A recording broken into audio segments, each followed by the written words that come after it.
अपने पति को मुजरिम साबित करने के लिए उस औरत ने अपनी प्रेग्नेंट पड़ोसन का यूरिन इकट्ठा किया और अपनी झूठी प्रेगनेंसी की मेडिकल रिपोर्ट बनवा ली। साथ ही उसने पैसों की तंगी का भी नाटक रचा। इसके बाद जब पति का ध्यान कहीं और था, तब उसने चुपके से उससे एक इंश्योरेंस पेपर पर साइन करवा ली। अपनी शादी की 5वीं सालगिरह के दिन उसने ग्लव्स पहने और क्राइम सीन को कुछ इस तरह सेट किया जिससे लोगों को पूरा शक हो। फिर उसने दर्द सहते हुए अपना बहुत सारा खून एक डब्बे में निकाल लिया। एमी ने वो सारा खून अलमारी पर छिड़क दिया और बाकी बचा हुआ खून जमीन पर गिरा दिया। फिर स्पाइडरमैन की तरह उसे इधर उधर पोतने लगी ताकि ऐसा लगे जैसे कोई उसे जबरदस्ती घसीट कर ले गया हो। जब आपको लगेगा कि सब हो गया, तभी एमी उस जगह को साफ करने लगी, लेकिन उसे पूरी तरह साफ नहीं करना था। उसने एक लोहे की रॉड ली, उस पर खून लगाया और उसे चिमनी में डालकर आग लगा दी ताकि ऐसा लगे जैसे हथियार को मिटाने की कोशिश की गई है। और आखिर में एमी ने अपनी वो डायरी जो उसने पहले से लिखी थी उसे भी जला दिया, पर जानबूझकर उसे आधा ही जलाया ताकि पुलिस उसे आसानी से ढूंढ सके, क्योंकि उस डायरी में बहुत ही जरूरी बातें लिखी हुई थी। ये सब करने के बाद एमी डार्क वेब से खरीदी हुई अपनी सेकंड हैंड कार में बैठकर वहां से गायब हो गई। कुछ घंटों बाद जब उसका पति निक घर लौटा तो उसने देखा कि कांच की टेबल टूटी हुई है। घर में हाथापाई के निशान देखकर उसने तुरंत पुलिस को फोन कर दिया। डिटेक्टिव बोनी को जल्द ही अलमारी में खून के निशान मिल गए और उसे पता चला कि एमी सिर्फ हार्वर्ड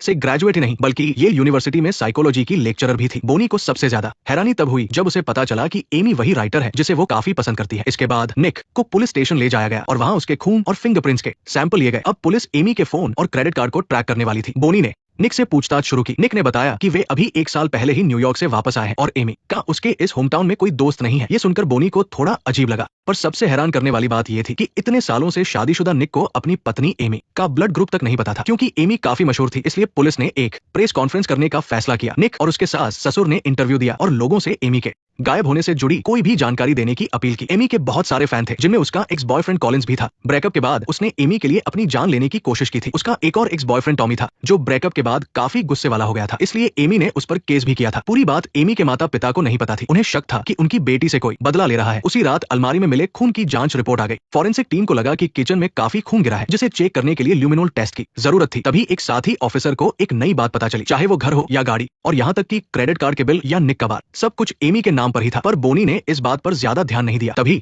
उसे एमी का छोड़ा हुआ पहला लेटर मिल गया। फिर बोनी वो लेटर लेकर निक के पास गई और उससे इसमें छिपी पहेली को सुलझाने को कहा। लेटर में जिस जगह का इशारा था वो निक का ही ऑफिस था। अंदर जाते ही निक को कीबोर्ड पर दूसरा लेटर मिल गया और बोनी को वहां पर एक लेस वाला अंडरगारमेंट मिला। ये कंफर्म होने पर कि वो निक का नहीं है, बोनी उसे पैक करके पुलिस स्टेशन ले गई। दूसरे लेटर में किसी ब्राउन केबिन का जिक्र था। निक ने कहा कि उसे इसके बारे में कुछ नहीं पता, पर हैरानी की बात यह थी कि बोनी से अलग होते ही निक सीधा गाड़ी चलाकर अपने पुराने घर पहुंचा और वहां उसे टेबल पर तीसरा लेटर मिला। अभी उसने लेटर को ठीक से पढ़ा भी नहीं था कि बोनी वहां पहुंच गई। पर इस बार निक ने वो लेटर बोनी को नहीं दिया, बल्कि उसे चुपके से छिपा लिया और बहाना बनाया कि वो तो बस यहाँ साफ सफाई करने आया था। बोनी भी कुछ नहीं कह पाई और बस उसे वहां से जाते हुए देखती रही। अगले दिन बोनी ने क्रेडिट कार्ड की बिल लिस्ट पुलिस वालों को दिखाई और पूछा कि क्या उन्हें तलाशी में लिस्ट का कोई भी सामान मिला है। इसमें गोल्फ क्लब जैसी काफी महंगी चीजें शामिल थी।